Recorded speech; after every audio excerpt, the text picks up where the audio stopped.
Welcome back again for class 5 here. Today I'm going to start one of new chapter today.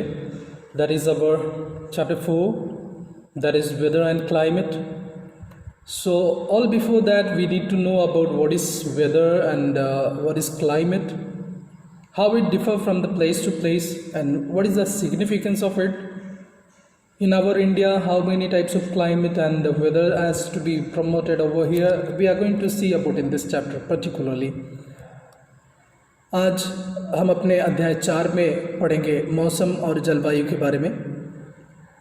ये मौसम और जलवायु किस तरीके से प्रभावित करती है, ये कितने प्रकार के होते हैं, इन सारे चीज़ों का विवरण के बारे में हम पढ़ेंगे। Let's go along with the book. In the book it is said, किताब में इस तरीके से बताता है, weather is the condition prevailing in the atmosphere specially near the ground over a short period of time. It means what? Weather use to change time to time as per the ground. समय अनुसार मौसम जो है बदलते रहता है। सुबह उठते ही साथ में हमें दिखता है कि सुबह में अच्छा धूप है, आधा घंटे के बाद में फिर छाँव हो जाती है, फिर बादल हो जाती है, फिर बारिश की संभावना होने लगती है। तो ये जो है तुरंत वर्तमान स्थिति, जो हमारे वायुमंडल का जो वर्तमान स्थिति है, खास करके जब हम अपने सतह पर हम बात करते हैं तो जिस एटमॉस्फेयर में हम रह रहे हैं, है ना, जो हमारा वायुमंडल है वो टाइम टू टाइम चेंज होते रहता है। At a place weather changes every day. एक स्थान पर वेदर जो है समय अनुसार बदलते रहता है। For example a cloudy day में बिकम सनी और एक काम डे में सडनली बिकम विंडी, है ना।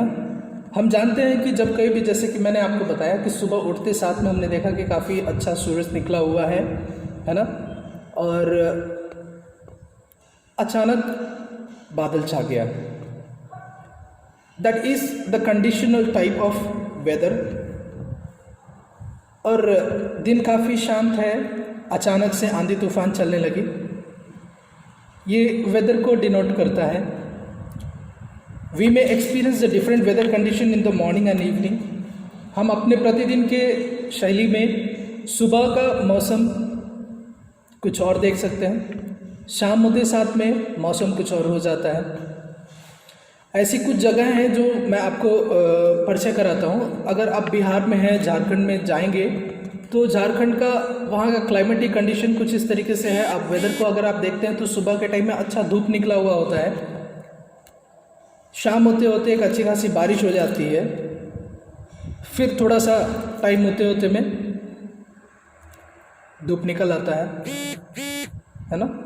तो ये एक वेदर कंडीशन है वहाँ का। वहाँ पे क्लाइमेटिक कंडीशन जो वेदर आपको डिनोट करता है वो इस तरीके से टाइम टू टाइम मैच्योरली वो चेंज होता चला जाता है।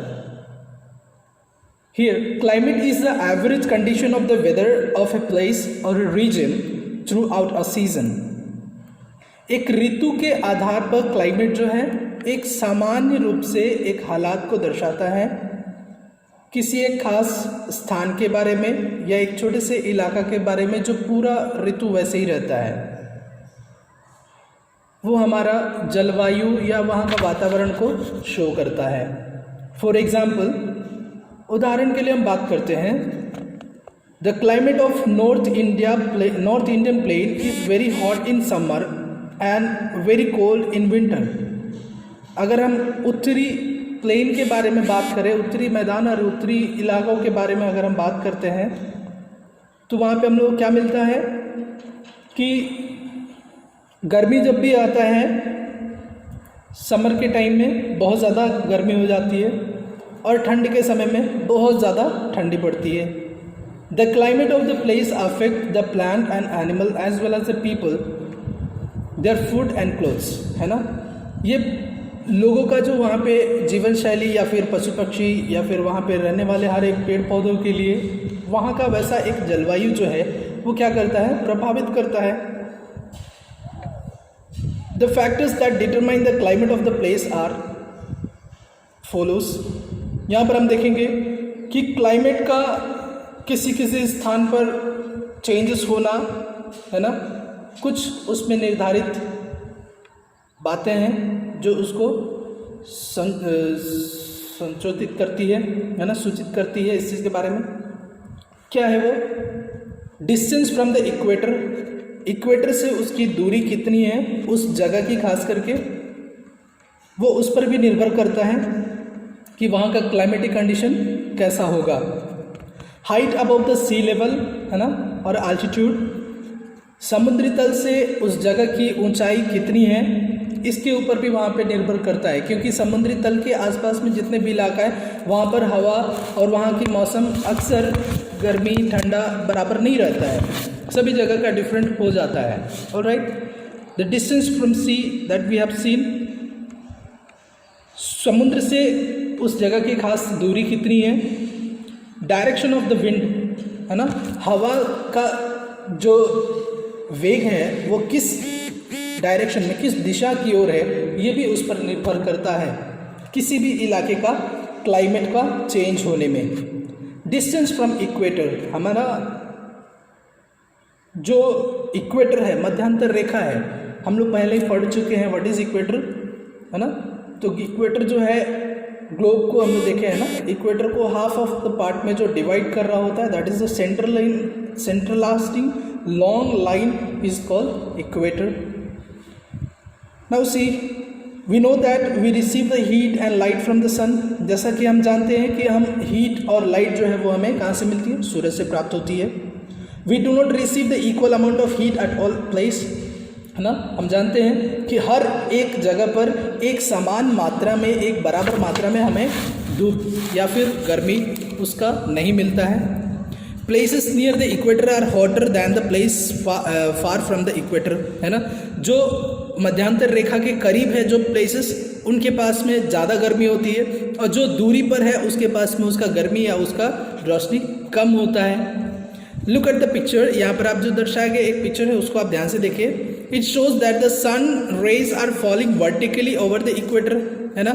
यहाँ पर दिया गया जो आपका पिक्चर है, आप यहाँ देख सकते हैं क्लाइमेटिक जोन के पास में, है ना, वहाँ पर दिया गया कुछ जो रेज हैं, जो किरणें हैं सूरज की, वो वर्टिकल लंबाकार में पड़ रहा होता है। They spread all over the small area, है ना, वो छोटे से इलाका के पास में ही उसका रोशनी पर्याप्त मात्रा में पहुंच पाता है।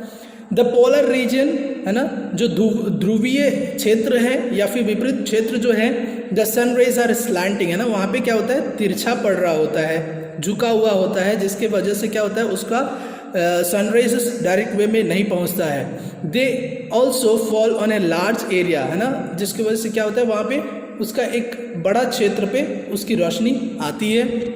इसलिए the places near the equator receives more heat and are hotter, है ना। इसलिए क्या होता है कि इक्वेटर के पास में जितने भी क्षेत्र हैं, इलाकाएं हैं, उनके पास में सूरज की रोशनी पर्याप्त मात्रा में आती है, जिसकी वजह से वहाँ पे गर्मी अधिक होता है। Height above the sea level, है ना, सी लेवल से हाइट जो है उसके बारे में पढ़ेंगे। We know that the hill station such as Nainital, Shimla and Ooty are cool in even in summer, है ना। गर्मी के मौसम में हम जानते हैं कि अक्सर नैनीताल, ऊटी और शिमला जैसे क्षेत्रों में काफ़ी ठंड पाई जाती है। Very high mountains experience the snowfall, जितने ऊंची ऊंची पहाड़े हैं उनके पास में क्या देखते हैं हम, बर्फ से वो ढका हुआ रहता है। Most peak in the Himalayan mountains are covered with snow and ice even during summer, है ना। बहुत सारे हिमालय के जितनी भी चोटियां हैं हम उसको देखते हैं कि वो पूरे बर्फ से भरे रहते हैं, और सारा गर्मी के समय में पूरा क्या होता है, बर्फीला हो जाता है, ठीक है। This shows that the higher altitude the temperature is lower than the plains, है ना। हम जानते हैं कि जितनी भी ऊंचाई वाले प्लेस है, जितने भी रीजन में है वैसा, है ना, वहाँ पे क्या होता है, वहाँ का टेम्परेचर ऑटोमेटिकली क्या होता है, लो हो जाता है। जितना भी हमारा सामान जो मैदानी भाग है उसके हिसाब से वहाँ पे जो हायर अल्टीट्यूड वाला प्लेसेस है वहाँ पे क्या होता है, टेम्परेचर लो हो जाता है ना। Actually the temperature decreases as the height of the land increase, जैसा कि हमने देखा कि जैसे जैसे हाइट, लैंड का हाइट ऊंचा होता जाता है वैसे ही टेम्परेचर उसका क्या होता जाता है, कम होता चला जाता है। Thank you, just read this portion and where you are having the problem you go with the word meaning and show me as it is possible. Thank you very much, God bless.